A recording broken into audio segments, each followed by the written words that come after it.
पीएमओचे पत्र, इमारत रनवेचे काम वेळेत पूर्ण करून घेणार. पहिली विमानसेवा सोलापूर हैदराबाद विमानतळ सुसज्ज होणार 31 ऑगस्टला. होडगी रोड विमानतळावरून प्रथम सोलापूर हैदराबाद सोलापूर अशी सेवा सुरू करण्यास मंजुरी मिळाली आहे. विमानतळावर विकास कामे सुरू आहेत. ही कामे 31 ऑगस्टपर्यंत पूर्ण करण्याचे उद्दिष्ट निश्चित करण्यात आल्याचा निर्वाळा पंतप्रधान कार्यालयाने दिला. होडगी रोड विमानतळाचा प्रवासी परवाना 2014 मध्ये रद्द झाला होता. सिद्धेश्वर सहकारी साखर कारखान्याची चिमणी विमानसेवेतील प्रमुख अडथळा असल्याचे एअरपोर्ट अथॉरिटीचे म्हणणे होते. कारखान्याची चिमणी पाडल्यानंतर विमानतळावर विमानसेवा सुरू करण्यासाठी विकास कामे सुरू झाली.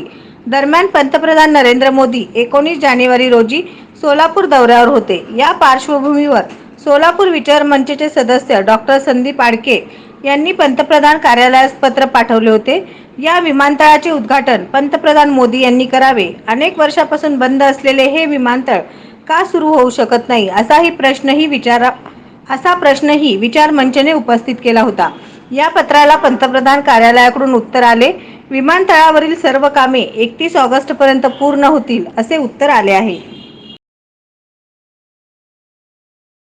नवनवीन बातम्या पाहण्यासाठी एसबी न्यूज चॅनलला लाईक करा, शेअर करा, सबस्क्राईब करा.